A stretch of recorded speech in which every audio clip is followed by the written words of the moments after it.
Life in Letters. The presenting sponsor of My Life in Letters is sprayplanet.com.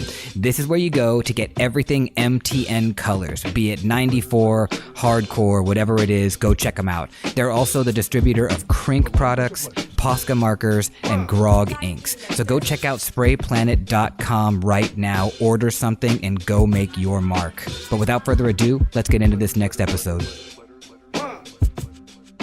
My Life in Letters, we are back, and today on the phone, another special one, man. Like, we're so blessed to be able to have these connections lately to, first, second, third generation New York City writers. And so today on the phone, we have the original Part 1 from TDS crew. What other crews you rep in Part? You could put in TC5. I also have repped T6B, the Six Boys, BYB, Bad Y'all Boys, just to name a few. Well, listen, man, we're really excited, like I said, blessed, and really honored to have a dude like you with so much history, so much pedigree coming on the podcast. So thank you. No doubt. Yeah, and like I was saying before, when we were talking before the interview, our listeners, man, they are so thirsty to hear these stories about, pre-graffiti stuff that you guys experienced. And so I'm curious if you have an experience or some kind of a memory from your childhood before graffiti where you letters had some kind of an impact on you, or you kind of saw the power of letters. Well, it's funny because when I was in the second grade, I was drawing already. But it wasn't letters. I was drawing, superhero characters, like Spider-Man and all that stuff. And when I got a little older, you figure from the second grade till when I got to middle school, junior high school, that's when graph started, picking up, in New York. But it wasn't really, it was not really on the trains full effect. It was on the street. Because mind you, that's how I began. That once I saw that, like the writings on the wall, that was it.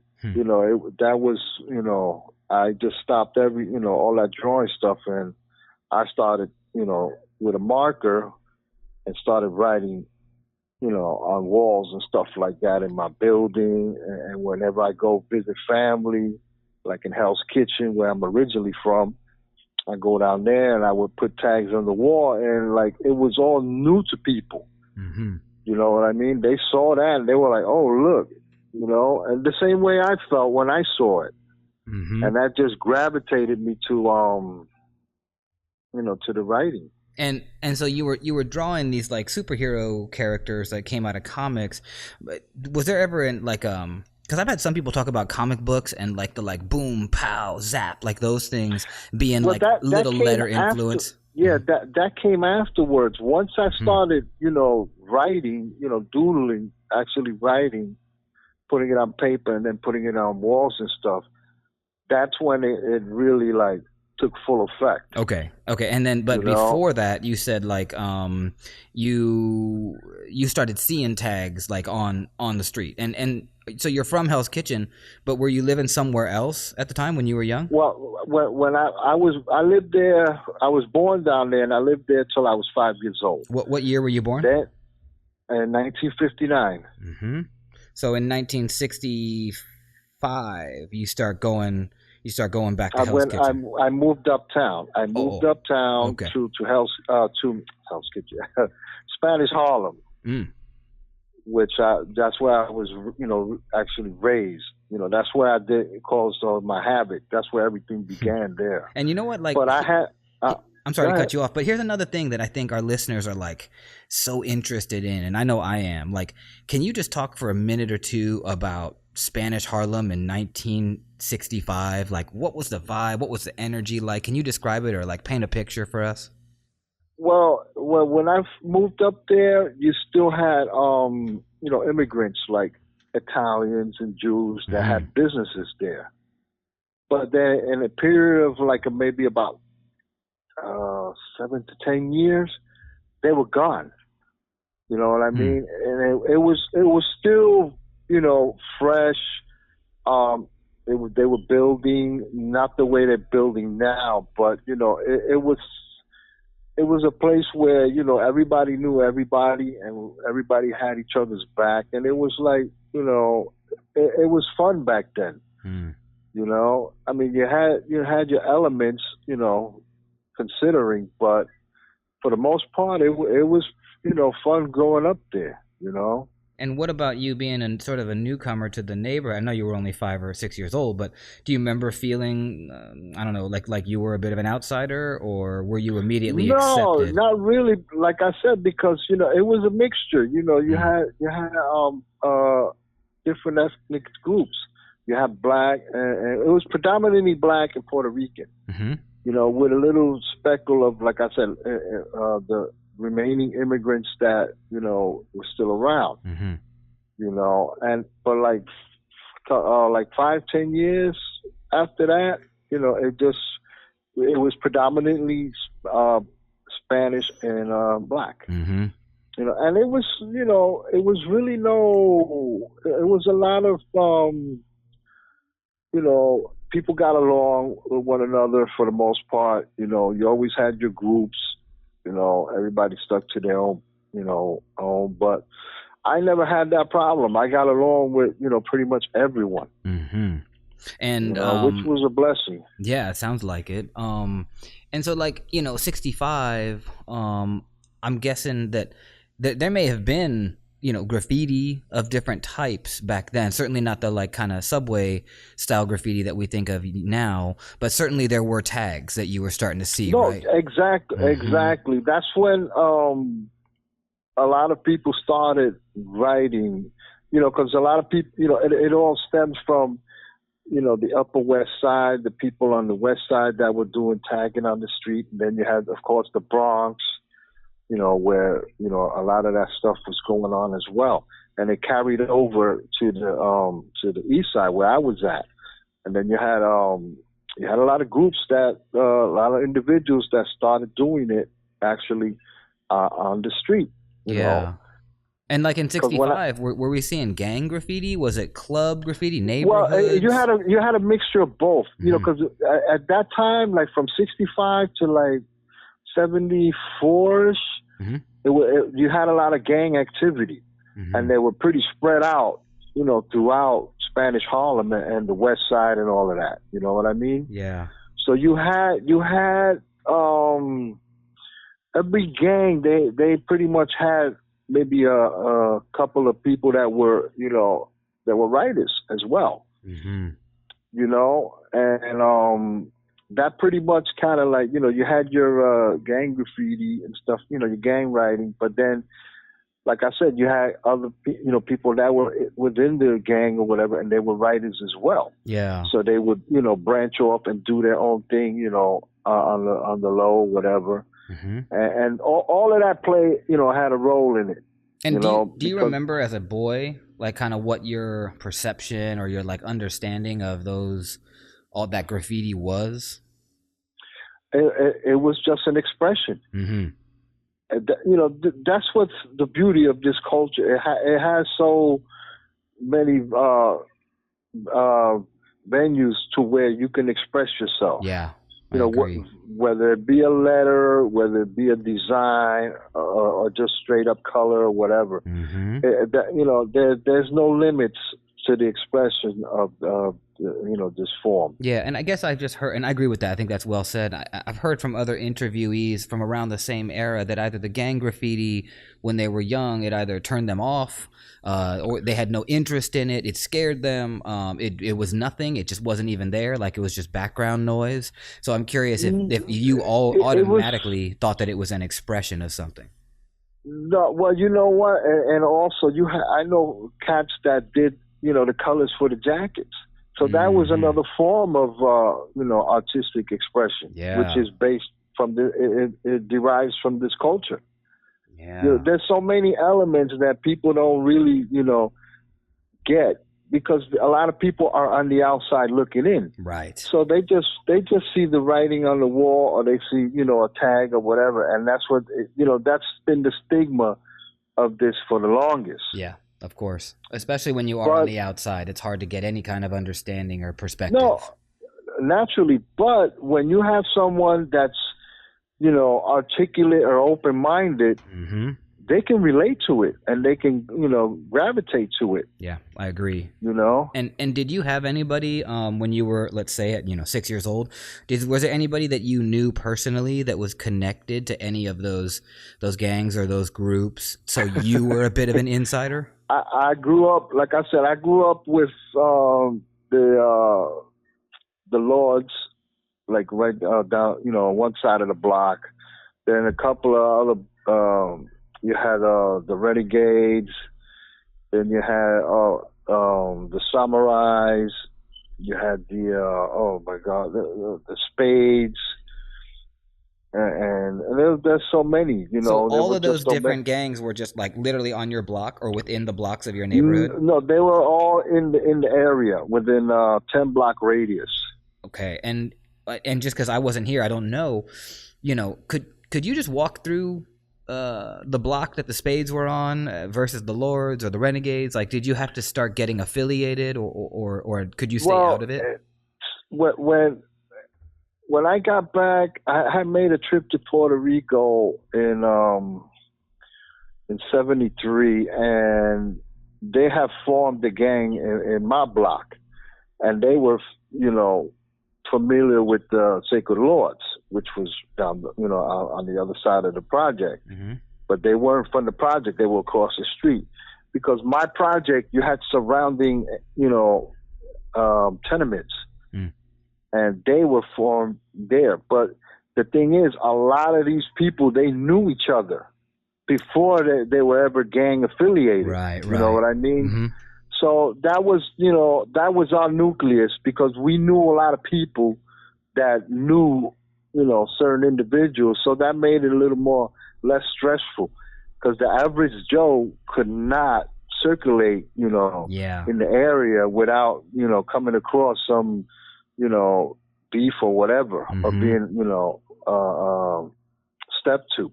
Yeah. So that played a role for us, and when I came back, some of the people that I grew up with, they they were in the gang, and they asked me to join, and I was like, I don't think so. I'm not gonna, participate with all that. We could remain friends or whatever, but I can't, Yeah, you weren't ready to be affiliated at that time, I guess. No, I never did, and I never, I never did it. So but I was good with that.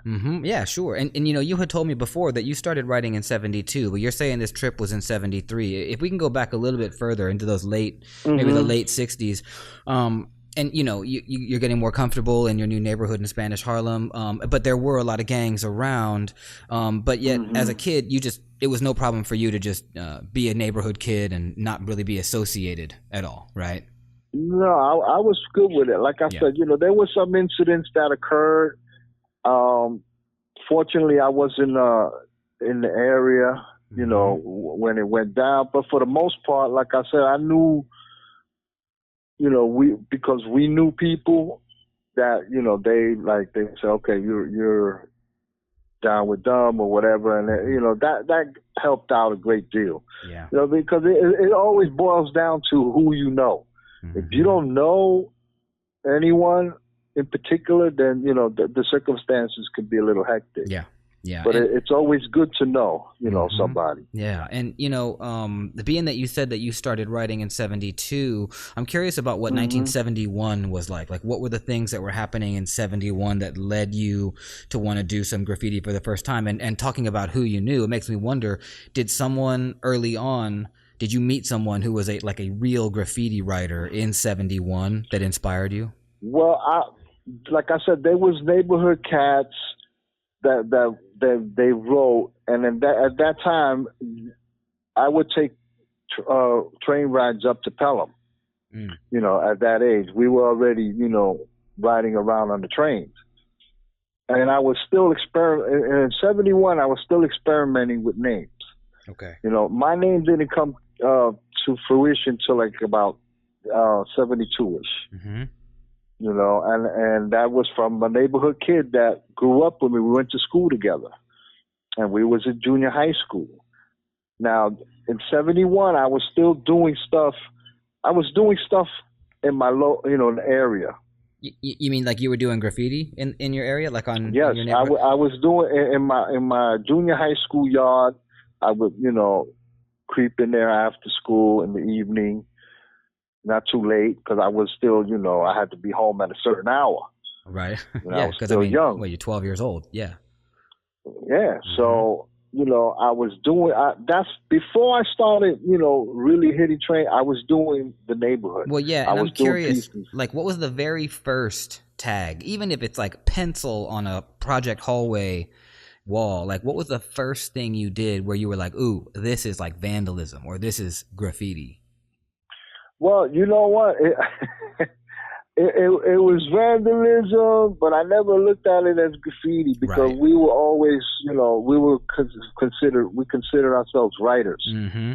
Mm-hmm. So, I would cop tags in my building. That's how it began for me Mm-hmm. in the staircases. Yeah. And what were You some of know, the so first names that you were playing with? the very first one was Spider-Man, believe it or not, Yeah, and then Spider-Man. and then I started doing Clue 2, but without the E. I took out the E. I dropped the E, and I just spelled it Clue number two. CLU. Clue number two. Yeah, Clue number That's pretty 2. dope. I like that tag. And I'm just curious Yeah, about that. Like, where did you? How'd you come up on Clue 2? back then, like I said, that there was the people that I saw in my neighborhood, Mm-hmm. the writers that they had simple names, like you had Dice One, and then other cats, they had similar, they were coming up with names, acronyms. Yeah. So I just figured this one was kind of cool, Mm-hmm. because the letters were simple. And at that time, the stuff that I was doing was just simple, soft letters that was, lengthy wise. Mm-hmm. So that it played pretty good. And besides Dice One, can you remember some of those other guys that were kind of on the block, putting up tags? There was one cat that was that he got up for a little while. He used to write Mean Monroe 116. And then one of the better known writers, Lava 12, his aunt used to live on my floor in my project. So he would leave tags there. And then there was times that other writers came, as time progressed, they came and left tags on my floor.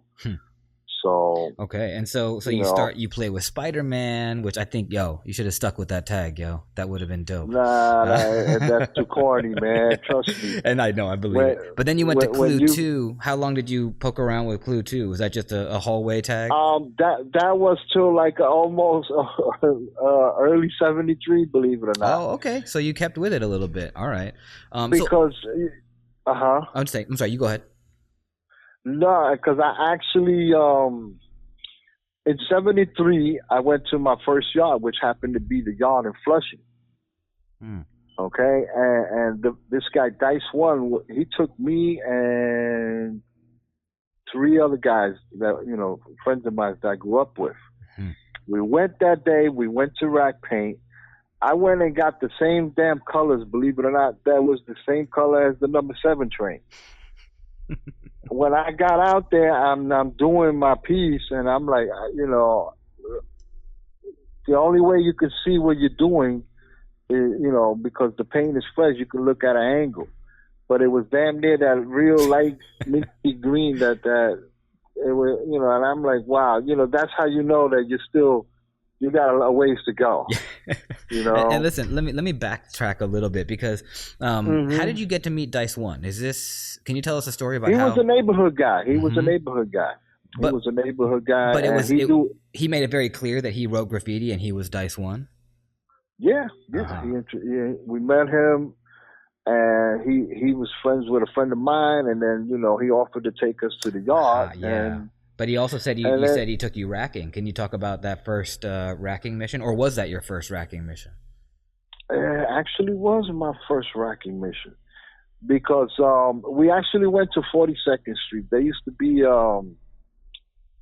I forgot the name of the store, and it used to be, they used to have all different types of stuff there, and then they had a rack, and the paint was cheap. So he knew, he's the one that knew where to go. So we went down there. We all came off with a few cans each. So, okay, all right. That was cool. I mean, and that first racking mission, did you have I don't know, were you scared? Were you just following everyone's lead? You know what? It's not, for me, it wasn't fear. It's just, I had bad luck, man, with that. Oh, yeah? It's a shame. I mean, there was times that I gotten over, but there are more times that I got caught. And I that shit was for me, it was like a pain in the ass, man. I never like to go through that, man. Because back then, man, you don't know what they were going to do to you if they caught you. Right. Yeah. You know what I mean? And it got more extreme as time got along. So yeah, me and racking, we got a kind of like a love-hate relationship. Yeah, I mean, especially if you keep getting bagged or if you keep getting caught, and so I'm curious about that. It's just luck, man. Well, and check it, but I also have heard from other guys that it's a little bit beyond luck. It's technique and it's like training, right? Like I get it. I get it. I mean, listen, I knew cats, man, that were like, dude, they were phenomenal with that stuff, man. I bet. I believe it. Yeah. You know what I mean? Yeah. But for me personally, I just, like I said, man, I just never, I don't know, just luck of the draw there. You know what I mean? Yeah, yeah. So did you continue racking for many years as a young writer? Yeah, I mean, every so often that was that had to be done. Yeah, you know what I mean. So, I mean, yeah. In order for you to get off, yeah, you'd have to get your supplies. Did you have other ways of getting paint besides racking when you were young? That was the only way to get paint. Yeah. I had the opportunity. A friend of mine, he worked in a hardware store, in '72. He worked in there was a hardware store on 96th Street off of Park Avenue, and he used to get paint out of there. So we would paint, and there was a yard across the street from where I lived, and that's where I did a lot of my stuff, and whenever he was able to get paint, that we would go back there and we did, I would do his name, I'd do my name, I'd do everybody else's name. What did he write? He used to write Van 161, but he was just a childhood friend of mine. Okay, all right. So I would do his name, which is Hector. And he wanted to be down, he wanted to hang out with you while you painted it and things like that. Well, we had, like I said, we had a little crew. Mm-hmm. A lot of my friends that I grew up with, they took a stab at it, man, and it wasn't for them. Mm-hmm. For me, it was different. I was like, I guess I was like the lone wolf. Okay. Yeah. Really? So from your block or your neighborhood, you're one of the dudes that stayed with it the longest. Yeah, and got pretty aside from maybe Lava, I got pretty notarized because of that. Yep. And so you mentioned that you went to this yard on Flushing with Dice 1 in '73, but you told me that you first started really writing in '72. So yeah, because we would go, like I said, we would take a ride because our home line was the 6, the Pelham line. So we would go up to Pelham Bay. And during the course of that time, that's when I got familiarized with layups. Because on the way up there, they would lay them up in express track. Yeah. During the weekend at night, and then on the weekends from Friday to Monday. So we would take rides on the weekend up there, and we would just venture and check it out. And I started going by myself and doing, little pieces by myself. Oh yeah, doing panel pieces on trains. At that time, the pieces that were being done, they were like, a little fatter than a tag. Oh, I got you. Okay. Yeah. That's how I was doing. I was just following suit. you know. Yeah. So what was the And very this, first like kind of I don't know, throwaway or tag or piece that you put on Transit in 72? What did it say? it was a part piece, but that name was given to me by a friend of mine that he used to write. We used to go to school together. You said junior high, right? Yeah, he was in junior high school with me. He used to write Mad Moon 112, and then he wrote Lip 161. Okay. He's the one that he said, "Listen, why don't you try part one?" And then the rest is history, you know. Once I started putting, I mean, I'm just curious. Like he just said part one, like just came out of nowhere with part one. Yeah. And I mean, and I'm curious for you, especially a dude now that's kept this name for 40 plus years. What did it mean to you? How did it have any meaning, or how did it resonate with young part one? I mean, you know, it's a catchy thing to it. It's, you know, part one is, you know, the beginning of every whatever sequence, you know. Exactly. That's the way I looked at it, and it, you know, it stuck. And you like the letters also? Because I've heard that from a lot of people. They were like, well, I mainly kept the name because of the letter combo. And I actually look at part, and I think it's a little tough. The P is a unique letter. Yeah, and also I think a T at the end is a little tricky, right? Because it's so top heavy. You know, I guess if you bring it maybe across the middle. There's so many different ways to accentuate it. Yeah, you know? yeah. But so you had the P was a little tricky, but everything else you felt good with. Yeah, because you know the rest of the letters, you had the first letter of the alphabet, you know, and you know that's always good. Yeah. And the R is very familiar to the P. That's true. So you know, there's so many ways to extend it and flow it right into the T, and then the T, like I said, the T it accentuates the back of the piece, and the P. That's true. You know, the front. So, yeah, I can see that. And so then, okay, so that's cool. So Lip 161 says, "Yo, you should start writing part one," and you're like, oh, "I'm gonna do it." And this is in junior high.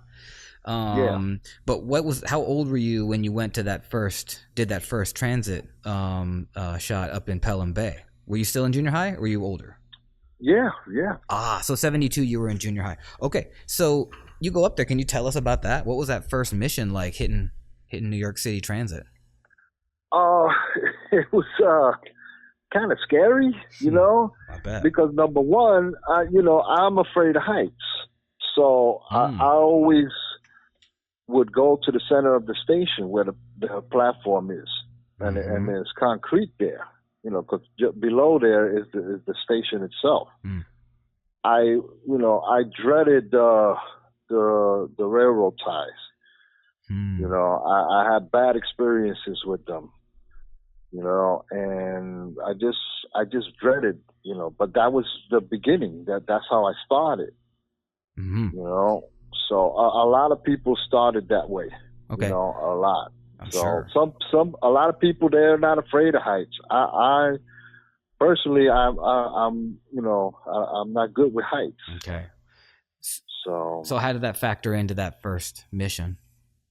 Like I said, I had no problem with it because I went to the center of the station where it was there was a section there that had concrete. Okay. So I jumped up on the platform and I did my name on the train. And you did a part one. What was what kind of style was it? What would you call it now?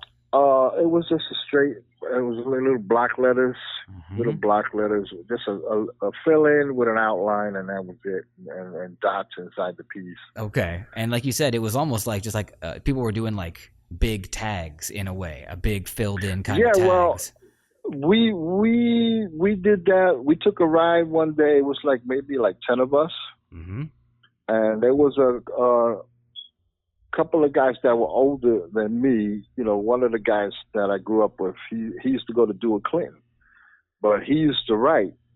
And we went up there, and like I said, it was like 10 of us, and we just put fat caps, and I just did a tag, and I outlined the tag. And then me and him, we decided to jump into the middle. We were on 138th Street in the Grand Concourse. And me and him, we jumped on the tracks. We were going to do our names in the middle track on the wall. And at that point, the cops came. Ooh. yeah, so we hid behind the wall, and my brother was part of the group, and I left my bag of paint up there. I had 2 cans that I was going to use to go, on the wall there. But that suddenly changed, because me and the guy, we crossed the track, got to the other side, and ran back home. Okay. Ran back to Spanish Harlem because Yeah. it was right over the bridge. Mm-hmm. And we waited for them to come because they didn't take them in or anything. They just took the paint and let them go. Okay. That was the norm back then. Oh yeah, take the paint and point. not bag them. Okay. No, that didn't start till like 73. Okay. Because it was still kind of new, and they didn't see that it was this huge problem yet. Maybe at a certain point, what they would do if you were arrested for writing, they would schedule you to go scrub stations. Mm-hmm. Which that happened to me the first time I got caught, and I never went scrubbing. I got sent to Puerto Rico for the whole summer. Then when I got back, I started high school. Okay. So that's really interesting to hear that, they would just you wouldn't even have to go to court. You would just get scheduled by the police to go and clean a subway wall or scrub it, as you call it. The first time that I got caught was the spring of 1973. Okay. And they arrested me. They took me to the precinct, and they got my information, and then they scheduled me to go scrubbing. So they released me. Okay. And at that point, when the summer came, my parents sent me to Puerto Rico for the summer. Mm-hmm. Mm-hmm. And a lot of times when cats got caught at that time, they either quit or they waited a period of time and they went scrubbing, and then they continued. Yeah. Okay. Yeah. But in your case, you got to go on vacation, and when you came back, it was just all good. You started high school. Also, you had said before that that's when you came back, and there were new gangs on your street, which I think we'll touch on in a second again. But I think what I wanted to make sure we cover was that you said that first time you went to the yard with Dice One in Flushing. Now, were you going down there to do a big kind of outline tag, or had you been working on a piece or like a big throw up? No, I was still do. I said, you know what? Let me do a clue. Okay.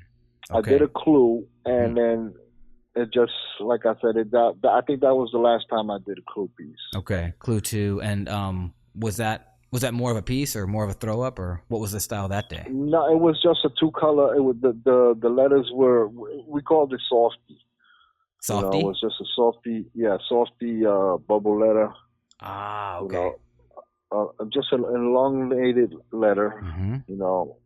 And just 2 colors. And like white fill, black outline, or something like that, but just whatever it was. Yeah, but in this case, it was like almost the same color as the train, like a mint color, like a turquoise, real pale turquoise green, and then with a white outline. Okay. Oh, okay. And actually, that must have looked cool. Must have been nice and bright. Yeah, but it wasn't that night, because I said, I'm spraying and it's the same color of the train almost. So the only way I could see it is looking at it at an angle and seeing where the paint was shiny. Yeah. Did Dice or anyone say that to you? Say, hey man, that color looks just like the train. No, I said it myself, man. I was like, oh shit, what was I thinking? I didn't know. Okay. But that's what happens when you're young. You learn. Yeah. Also, what was it like now being in that new yard with new people? Because it sounds like you went to the Grand Concourse, with a friend, but you got no, chased. that was before the concourse was before. That was like in 72. That was when you were learning how to kind of be in the yard more. Now you're in 73. Well, that wasn't a yard. That was just on station. You said there was some of on the express lines and stuff. So was that your first time really in a yard with Dice One? Is that what you said in Flushing? Well, the Flushing trip was my first time in the yard, which I liked because it was it was big, it was sprawling. You have mad trains to choose from, And there was actually 2 other writers that showed up that night to paint. Yeah, so, who were they? One guy wrote Key, he was a black guy, and then the Spanish guy wrote Fania. And I'm curious about that. Like, what's the experience like in '73 in a yard when you run up on other writers? Was there? I mean, I had heard that really the '80s was when all the like stick up kids really kind of started happening in the yards. But I'm curious if there was tension. When I began writing, there wasn't that. There were people. People respected one another. As far as the work or whatever, nobody went over people like that. It was really that. It was a good time. At that point, and like I guess as time went along, man, it just so many elements played a role in it, man. That people just got out of hand, and then it was just an explosion of writers, and there was no space. So that's where you had all that friction. But so do you attribute a lot of the like respect and the sort of like, let's say it was more peaceful early on to being that there weren't as many writers, so there was more space? Well, there was writers, but the writers that were out there, they were older than me, so you had that element of respect. You had a more mature element there playing a role. Being that there was like the very first generation of guys who were older than you. Yeah, exactly. Also, that's curious. I'm interested in how you define yourself, because I talked with Z-Mad. He's actually our first interview, first episode, 25 whatever it was, 6 months ago. And Z-Mad said, I always thought of him as kind of a first or second generation. He's like, no, I'm 4th generation New York City writer, and he broke it down. I'm curious what generation you think you fall into. Well, I'm in a predicament because I started so young. And so early, but for a lot of people, I was considered, a no one. I because of my longevity in the game, because I painted trains for literally like 13 years. Yeah. And that's how it's complicated because I was kind of like in the evolution of it. I was amongst the first generation. Yeah. But then I carried over to the second generation, and then that played over into the third generation. Right. Yeah. You know what I mean? Yeah. I was able to touch a lot of, I influenced a lot of people that came after. Of course, and a lot of people had influenced you before. But would you call yourself a first generation? Do you call yourself a second generation? Or do you not even? Because you've there was people before me, that were already, they were writing. Yeah. I just fell into the flow. And because again, like those writers were older than me. Right. Yeah. And I was still, in the mix at that time, but it wasn't until afterwards that, I kept on. The average writer, their span on trains would be probably maybe like 3 to 5 years. Right. Yep. Give or take, because a lot of things play into it. Yeah. Things going on at home. Family issues. Sure, of course. Personal issues. You know what I mean? Yeah, I do. And I'm just interested in how like people categorize things. Like I'm like a Generation X person, and then there's like millennials. Like my wife is like right in between a millennial and a Gen Xer. She's right on the border, so she identifies as Gen X, right? And then there's the millennials, and then there's like we have a 2-year-old daughter right now. She's not going to be a millennial. She's that next generation. But within the graph world, and I should say this, it's kind of fuzzy when our generations break up, like from baby boomer to Gen Xer, you know, like it's weird. There's like no science to that. So I hear the same thing with graph writers. It's like, well, a generation can happen just over a few years in the graffiti world. So like, I don't know if now in 2017, we're in like the 50th generation of writers or something. I hope somebody's done the research on that. It keeps evolving. Of course. It keeps evolving. Yeah, that's the, you know, that's the nature of this culture. It is, and it's one of the reasons it's important that we talk about it, because it's so cool, man. Because a lot of art forms don't have that. A lot of art forms don't progress this fast, you know. And certainly but see, the not thing as big. Again, you have to understand. People have to know where this derives from, you know, because of the ongoing issue with, you know, the evolution and new generations of artists, writers coming forth. Yeah. You know, they have to understand it didn't start with Star Wars. You know what I mean? Oh, it didn't start with, look, there's a lot of graffiti writers that nowadays that think it started with, you know, the graffiti magazines of the 90s. It's like, come on, you got to be kidding me. Exactly. Yeah. That's why whenever I go abroad, you know, I always, you know, preach the early days and the history of it. And now you can tell them to come listen to our podcast, because that's what we're all about, is documenting the early days to remind people. And listen, I want to stay on track with this because, you know, we're talked about that Flushing yard. I'm really interested, man, when you left that night with Dice and whoever else you were with, how did you feel as this young man who just went in and painted trains, like on a mission? When you accomplish your mission, that's the ultimate, you know, goal. That's you can't get no more exalted than that. That's your goal, you know. And when we walked out of there, we had to walk several stations down to get back on the train to get back to Manhattan. Okay. But you know, we were pretty proud. You know, we went in, we did what we had to do, and it was like, you know, that was the ultimate goal. You know, the goal, especially if you had to go out of your element, you know what I mean? Yeah. That there was nothing like it in the world. And, you know, I mean, that was the only time I ever went there. I never went back there. Oh, you never went back to that Flushing yard?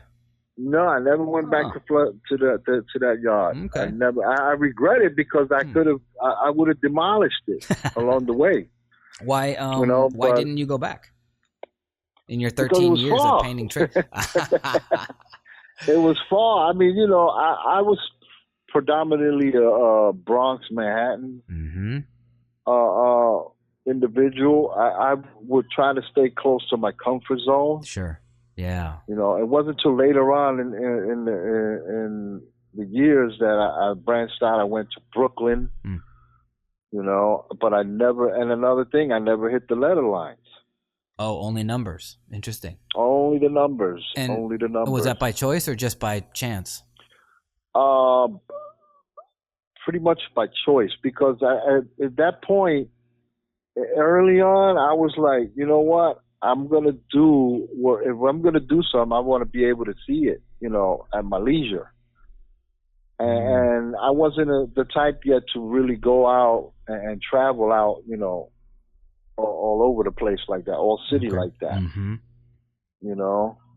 And so you stuck to the numbers. I'm curious, because you said, you know, you never went back to that Flushing yard, but did you ever, because I know that not only doing the mission and accomplishing it must have been like a great high, but seeing that work the next day in the sun or seeing it at some point is another big reason to do it. I would travel to Queens because my godparents lived there, and a cousin of mine eventually moved.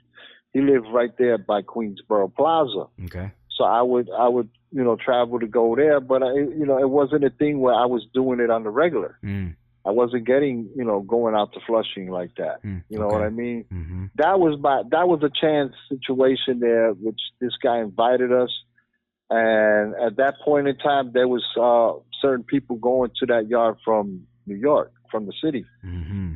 Yeah. You know. Do you know why? How did that become a yard to go to that far out? Because at that point, you know, people were still experimenting. You know, they were trying to get, you know, to get around. And I guess when they caught wind that it was a pretty easy place to get over on, that's why they would go there just to check it out, and Yeah. then claim, oh, okay, I hit the number 7 train. Mm-hmm. It wasn't a thing where they would go there on the regular and try Right. to Yeah. take over the line, Mm-hmm. which eventually was done by other writers from Queens. Mm-hmm. Mm-hmm. You know. Was there also an element that maybe the Manhattan yards that were closer to you were just a little bit too hot, even in '73? Well, the thing is, at that point in my early days, I was on the 6th line. Mm-hmm. So Yep. I would have to go up to the Bronx Mm-hmm. to Pelham, you know, and that was a ride in itself. But I was already comfortable with that, going up there and then coming back. Mm-hmm. But at that age, my parents and people older saw it differently. What was I doing all the way up there? Yeah. At that age. Mm-hmm. Which, today you see kids are running around all over the place. Yeah. Back then it wasn't that way. No, I mean, a lot of, I'm pretty sure my parents were strict, Mm-hmm. which, I mean, in a way I was glad, that it kept me grounded. I didn't see it that way when I was young, but, and that's a problem today, that you can see that, the parents is the ones that mold the kids. Oh, absolutely. If there's no stability and there's no structure, if there's no law in the home, then the kids, they pretty much do what they want. Right, of course. Yeah.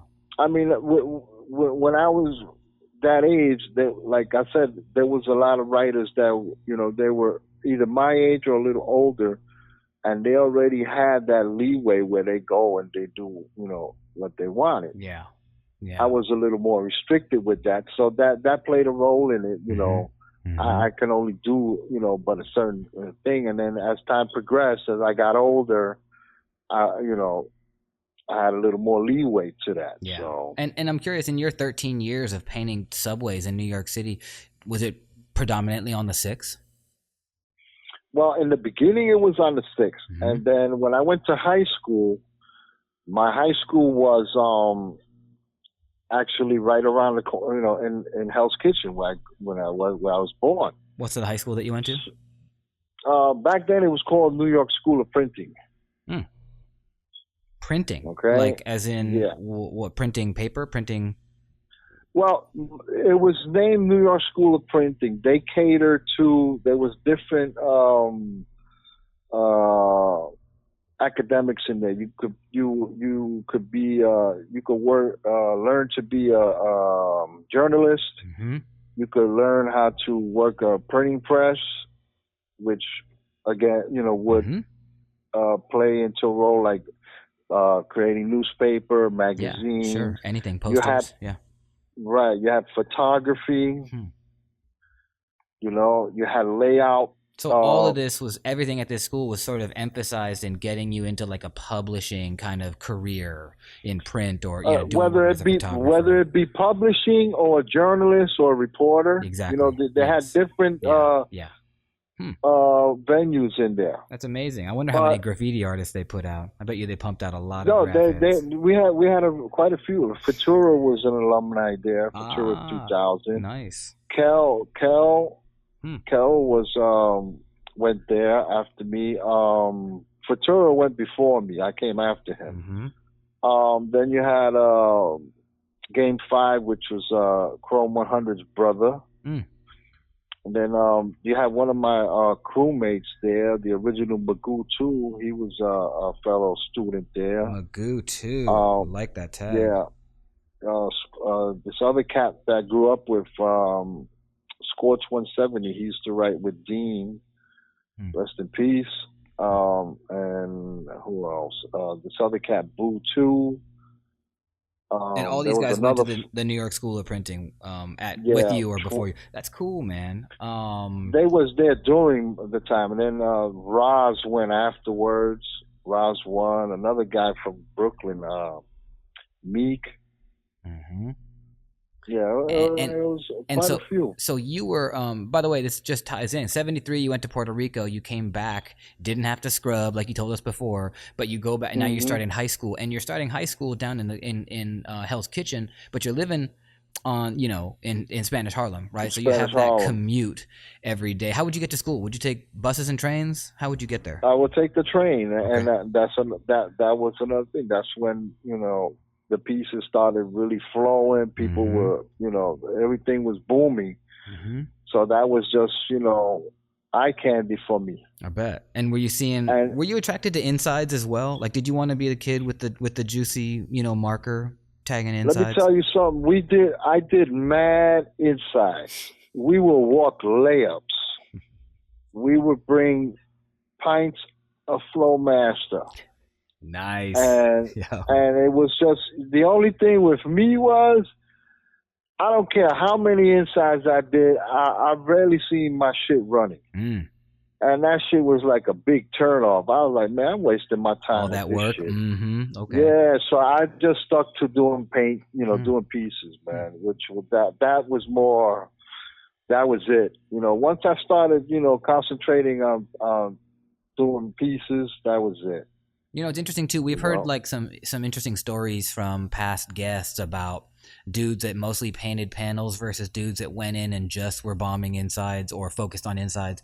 And like I've heard this maybe comparison that the dudes rocking insides were maybe a little bit angrier. I can't think of a better word, but they would just go in like just to fuck shit up, pouring ink on seats, just fucking shit up. Well, that came later on. Okay. I mean, but when we were doing it to bomb.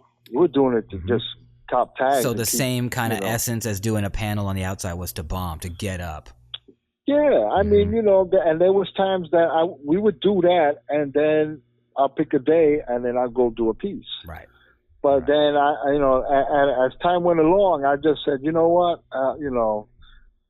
I'll catch my insides, whenever, but I'm going to concentrate on getting pieces. Okay. I'm really curious too, man, about your high school, because first of all, it sounds like a really cool school. I kind of wish that something like that was still in existence. I mean, now everything is based in engineering and technology and software. My high school is still there. They're under another name, but does it have the emphasis of all those different careers? You know what? I haven't been in there in a few years because I had to drop out in 1977, unfortunately.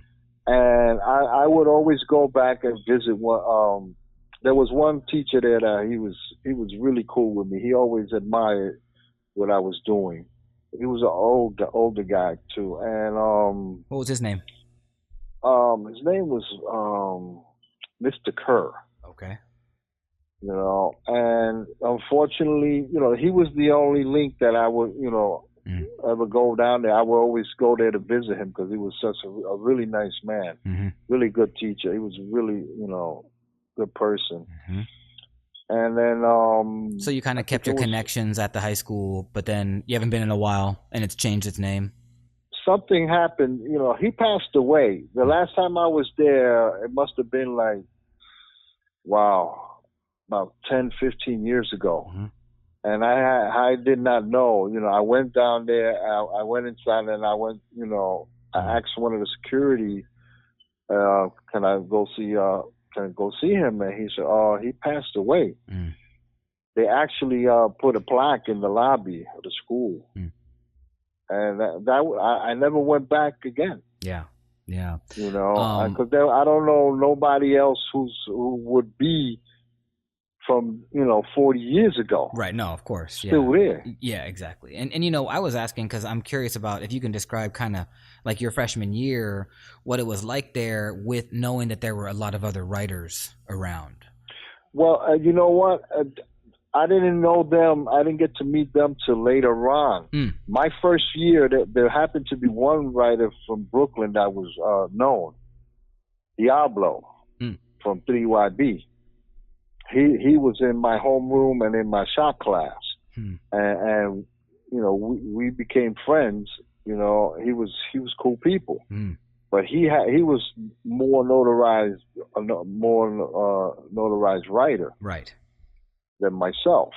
And did you know right away that this was Diablo from 3YB? Did he Did you meet him in homeroom and he told you? We started, you know, noticing, you know, like I would be doodling in my book, and then he'd be doing the same thing in his notebook. And the question always comes up. You right? Yeah. And that's always the case. So yeah. And then there was an incident. He had copped a tag on the desk with an OPEG marker, and the teacher caught him. So when the teacher went and got the dean. He asked me to, you know, hold the marker for him to, you know, everything, you know, whatever, and that was pretty cool. You know, I unfortunately he passed away during the years. You know, because after '74, he never came back to school. I don't know what happened to him. Did you ever go out and catch any tags with Diablo? No, unfortunately not, because he was from Brooklyn. Yeah, right. I was from Manhattan, so you know, he was already, you know, he did his thing. He was all city. Yeah. But it's a shame, man. I just wish that he was still around. I mean, it would have been, you know, awesome to catch up and everything and share stories, man. You know. Yeah. But so Diablo is one of the first dudes that you meet there. You say he was in your homeroom. But you said it took you a little bit later is when you met the other guys that you had started mentioning that were at your school. Yeah, like '74. That's when you know there was a bunch of people writing in the school. Oh, also I was gonna ask this earlier. So you know, Diablo's he tells you he's from 3YB. Did you tell him you were part 1? And if so, did you have a crew yet with anybody? At that time, I got down with TWB, which was this guy Den. He was down with 3YB, and he used to write Fame also. He was originally from the Bronx, and in '74 I had to go to summer school. So when I went to summer school there, I met this cat named he used to write ASI 2000, ASI 2000. He was boys with Fame and the rest of them. They all connected. Chrome 100. Game 5, FDT, and all of them. But this was Fame's crew. So RC told me, yo, he put me down with TWB. That was one of my first crews that I got down with back then. And in summer school, there was that's where I got to meet In. You know, IN. Yes, Kill 3 In. The original, the Master Blaster himself. And how did that go down? How did that meeting at summer school happen? That was cool, man, because I had a little bullshit sketch pad that he did a Kill 3, and I could never find that damn thing. I lost, you know. There was a couple of other writers there, too. There was one guy from the 6, he used to write Jam 2. He did a piece in there, and but it was an experience because I had to go all the way to the Bronx to go to summer school. You know, the school Samuel Gompers. That's where they sent me to go to summer school that year. Okay. So that's introducing you to a whole new crew or set of writers potentially, like In. Yeah, you know, but back then, like the cool thing about going to the layups on the weekend, you never know who you're gonna, you know, come across. There was always one or two writers up there that were gonna do something. Yeah. So that was cool for me. You know, that exposed me to meeting other writers as well. Yeah. You know. So I'm curious if you can talk a little bit about that summer of '74. You're living in Spanish Harlem. You're going to summer school in the Bronx. Did you paint all summer? Were you in the yards and in the layups a lot? Well, what happened was we went that summer. It was 8 of us. This writer from my neighborhood. He was a notorious bomber as well. He used to go. He bombed with In and Dean. He used to write Sly 108. So he was he connected with us, and that day we arranged for 8 of us to go up to the layup that night. It was a summer night, and we were gonna do 2 whole cars. Wow. He supplied all the paint. He had 2 shopping bags of paint. So we went up there. We Wait, waited till it get Sly dark. had all the paint for 2 whole cars? Yeah. Wow. So How many like cans would that be back then? it was like 20 something, Mm-hmm. Okay. 20 something, about almost 30 cans. Okay. So we divided the cars, into 2 cars. So we split it. 4 got on one car, and 4 of us got on another car. Mhm. And we started that night. Everybody started doing their pieces, and I was pretty much, because I always, I've been known to paint quick. Mm-hmm. I was already on my outline, and then we got raided. Mm. So again, like I said, it was that was that fear factor of the elevator, because we were in between stations. Mm.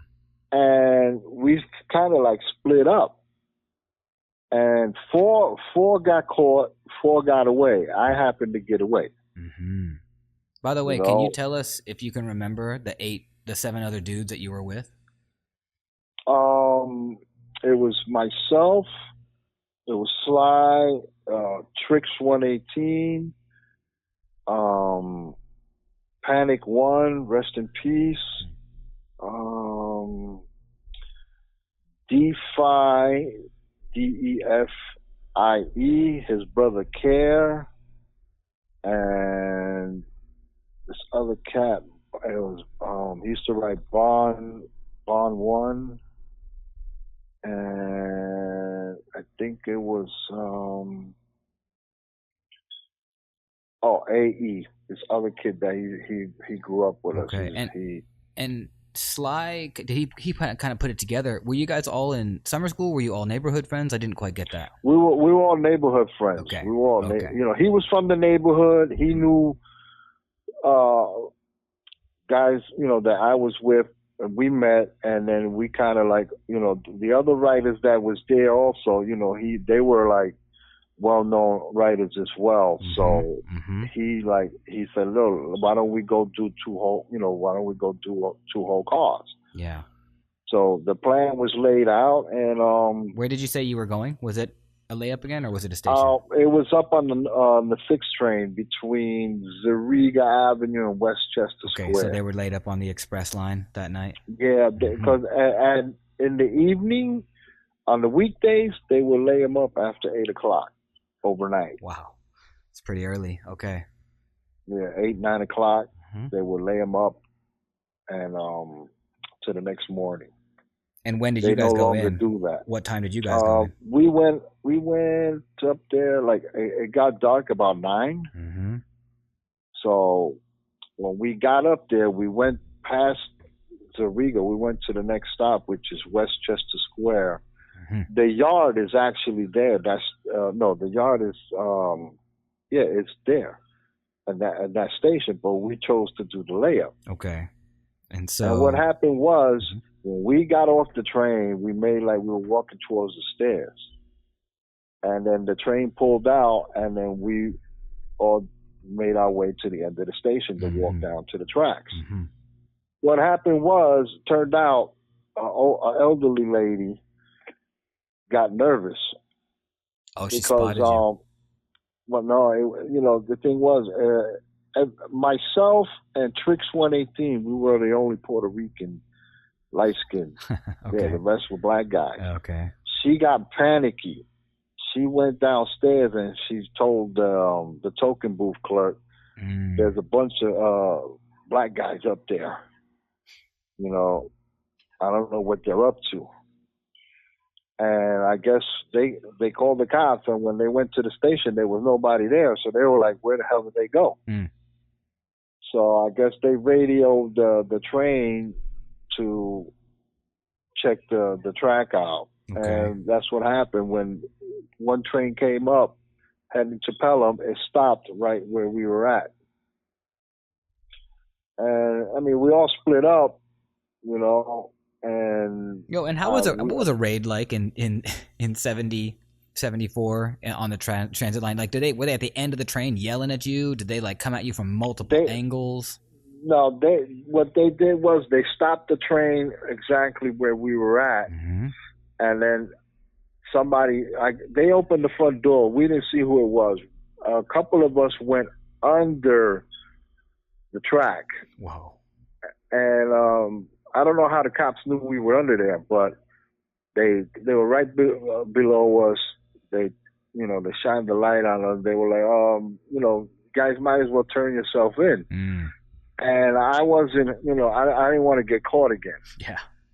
So what I did, I left them guys under there. I climbed back under the train, went and I climbed to the top of the train, and then I laid down there, and I happened to look down, and there was a gas station like a block or two away, and I saw like people, they were pointing up there, and I just stood there for a while until, maybe like a half hour, 45 minutes, and then I said, you know what, I got to get out of here. Oh, okay. So because I didn't hear nobody else. I don't know what happened to everybody else. So what I did was I climbed down the downtown side, and then I walked to the next station. And then when I got there was nobody on the platform, so I went all the way to the end, because the stairs on that station were in the back of the station. So I went all the way to the front, and I sat down. And mind you, I had on a pair of light gray polyester pants and a light gray shirt, and it was all, full of tar and everything. Oh, no. So I'm sitting there, I'm waiting for the train, and then I see a cop that he came up the stairs. He looked, but he just didn't think nothing of it. But he looked towards where I had came from, the end of the station, and then he went back downstairs. And I got on the train, and I went home.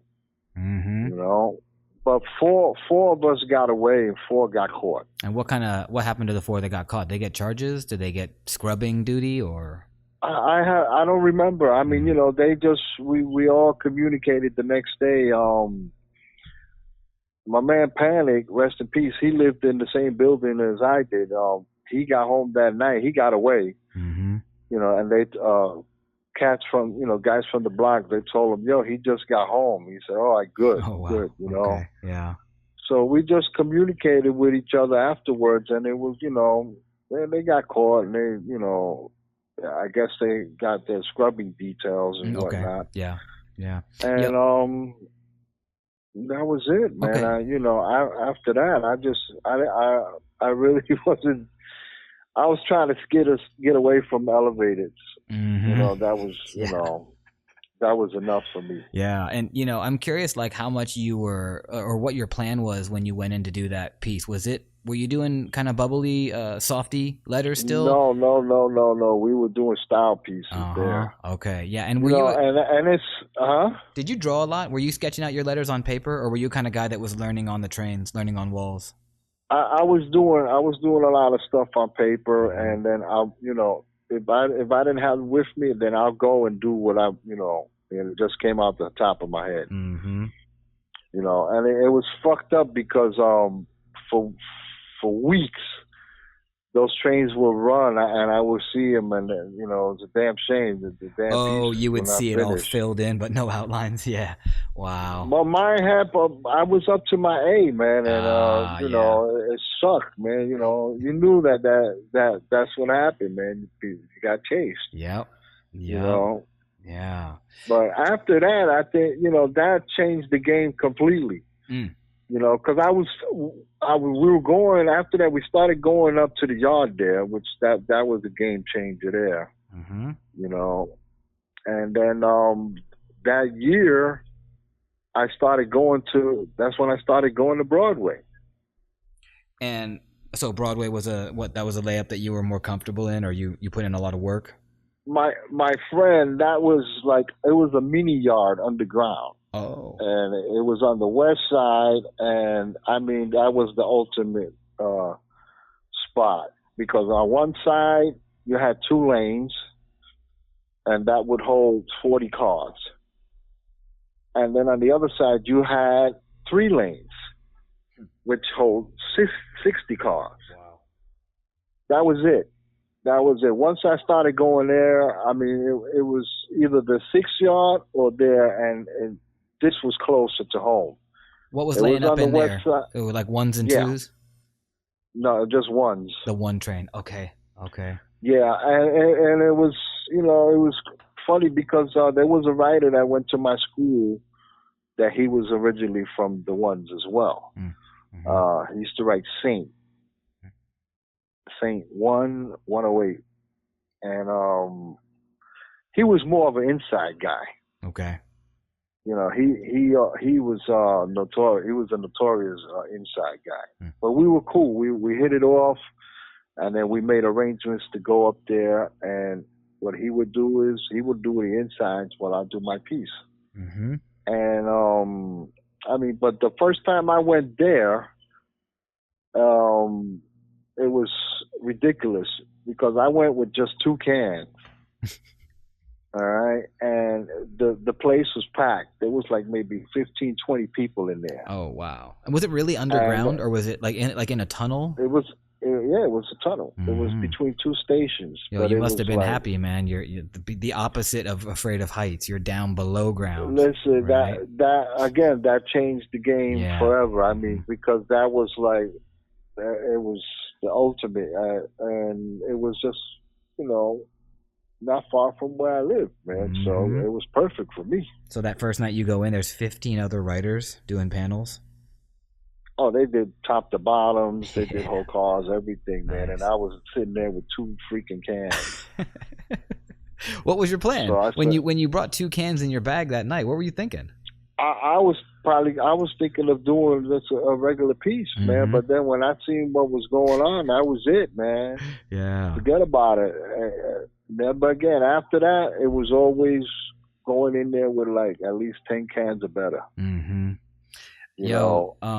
Like we're already at the like hour mark, and I'm just like thinking like we're still in 1974. Like, this is beautiful, man. Like, I'm so happy, dude, that we just got to spend this much time to unpack your first year and a half of writing graph. And I'm sure we're still just scratching the surface on that first year and a half. But dude, I appreciate it, man. I think it's been great, and I think this is where we take a pause, because especially you're saying that tunnel was where it all really started for you. So I think when part 2, that's exactly where we're going to start, is hear some of the stories of that Broadway tunnel. Okay. And we like to get people to be able to like kind of plug their platforms a little bit. So you want to talk about like where we can find your work on social media, if you have a Facebook or website or Instagram? I'm on Facebook under Enrique Torres. Okay. My Instagram is under Part 1 TDS. Is that just like one word, PARTONE TDS?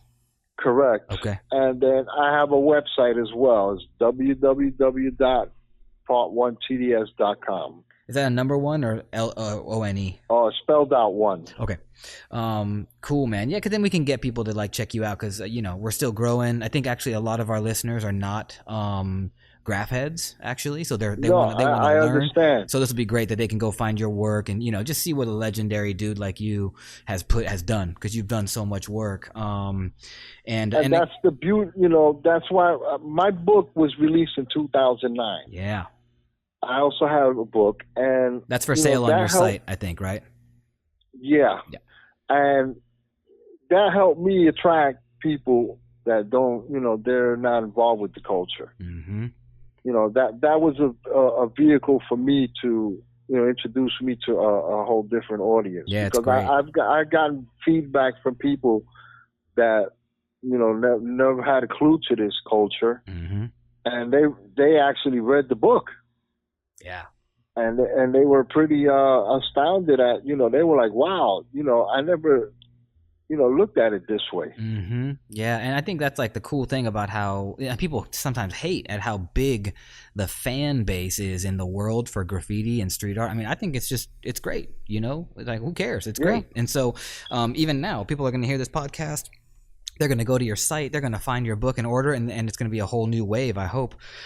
And like I said, appreciate it, man. we appreciate having you on, man, and taking the time to just bless us with these stories, because some of these little things, man, it's what's not being documented, and it's what we're all about at My Life in Letters, trying to document the little teeny things, because it's important. No. They're important, but and also the it's a good thing that you're doing this, because there's like I'm not the only one.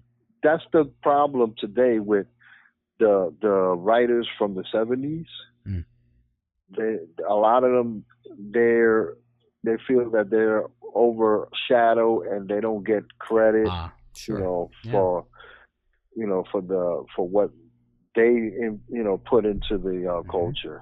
Yeah, and I think this is just one place where we can put some shine on that, and I hope that one day this podcast will be really big and people will be able to hear it all. And so, this is, you're part of it, you're part of the foundation. And yeah, dude, I just got to thank you again. I got to thank you. Yeah, thank you for taking the time.